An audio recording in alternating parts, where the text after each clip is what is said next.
Before Muhammad Ali ever stepped into the ring as a champion, before the lights, the fame, and the roar of the crowd, he dared to do something the world wasn't ready for. He believed in himself out loud. At a time when confidence was mistaken for arrogance and silence was expected, he stood in front of microphones and cameras and declared, without hesitation, that he was the greatest. People laughed, critics mocked him, and opponents dismissed him as just another loud young fighter. But Ali wasn't speaking to impress anyone. He was speaking to shape his destiny. Every word he spoke was a promise to himself, a vision of a future he refused to let anyone else define. Muhammad Ali was not just a boxer chasing titles. He was a man driven by purpose, conviction, and an unshakable sense of identity. Inside the ring, he moved with speed and precision the world had never seen. Outside the ring, he carried a voice that challenged authority, questioned injustice, and demanded respect. He understood that true greatness wasn't only about winning fights, it was about standing firm when the cost was high. His life became a powerful reminder that believing in yourself is the first act of courage, and speaking that belief into existence can change not only your own life, but the world around you. Muhammad Ali's journey toward greatness began long before he became a global icon, rooted in a moment of anger that unexpectedly gave his life direction. As a young boy in Louisville, Kentucky, Ali, then known as Cassius Marcellus Clay Jr., had his bicycle stolen. Furious and determined to confront the thief, he reported the incident to a police officer named Joe Martin, who also happened to be a boxing trainer.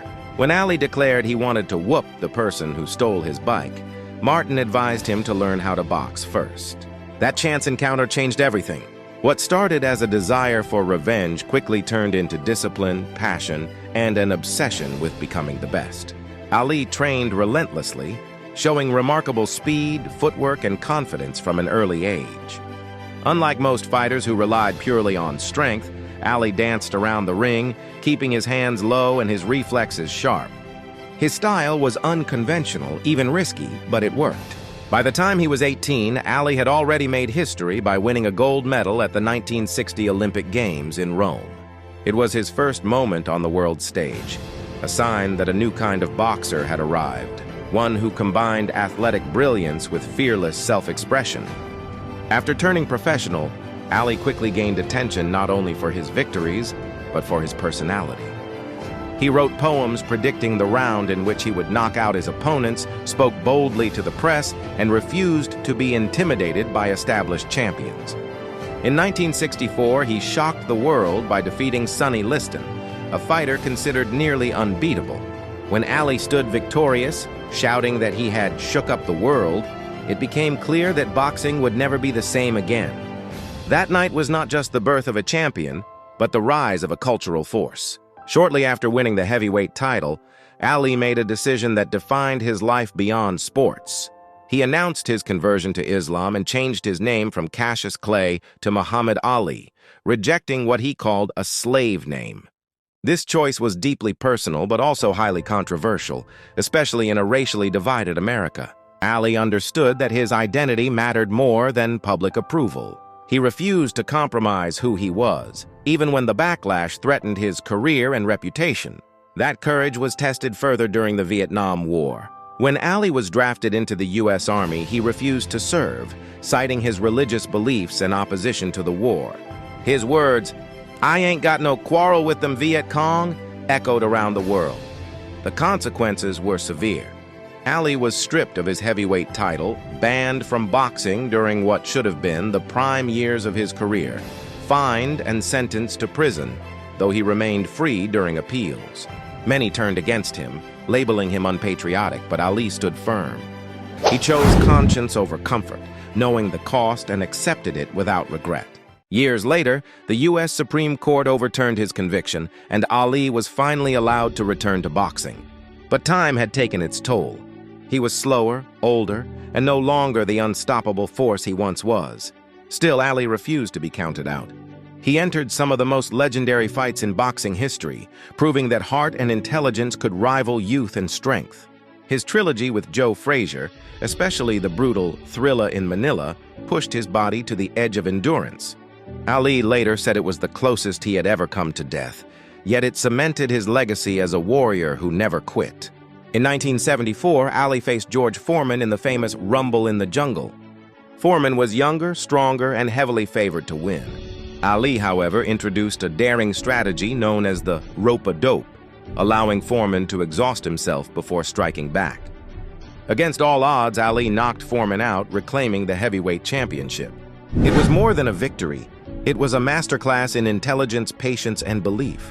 Ali showed the world that thinking differently could overcome even the greatest obstacles. As the years passed, Ali's body began to slow and the signs of Parkinson's disease became visible. The disease robbed him of his physical speed, the very trait that once defined him, but it never took his spirit. Instead of retreating from public life, Ali used his fame to promote peace, humanitarian causes, and unity. He traveled the world as a symbol of compassion, humility, and strength in suffering. When he lit the Olympic torch in 1996, hands trembling but head held high, the moment moved millions. It was a reminder that true greatness does not fade, it evolves. Muhammad Ali's life was a continuous act of courage. He challenged expectations, defied systems, and redefined what it meant to be an athlete, a champion, and a man. He taught the world that confidence is not arrogance when it is backed by discipline, that standing alone can be more powerful than fitting in, and that greatness is measured not just by victories, but by principles. Long after the final bell rang, Ali's legacy continued to inspire generations to speak boldly, live truthfully, and fight for who they are. Muhammad Ali's story is more than a tale of victories in the ring. It is a testament to the power of courage, conviction, and belief in oneself. He showed the world that true greatness is not measured by titles or applause, but by the strength to stand firm in your principles, even when the cost is high. Ali faced doubt, criticism, and adversity at every turn, yet he never allowed fear or failure to define him. From a young boy chasing a stolen bicycle to a global icon who inspired millions, his life reminds us that believing in yourself is the first step to changing the world. Muhammad Ali will forever be remembered not just as the greatest boxer of all time, but as a man whose spirit, words, and actions continue to challenge, inspire, and uplift anyone who dares to dream boldly and live fearlessly.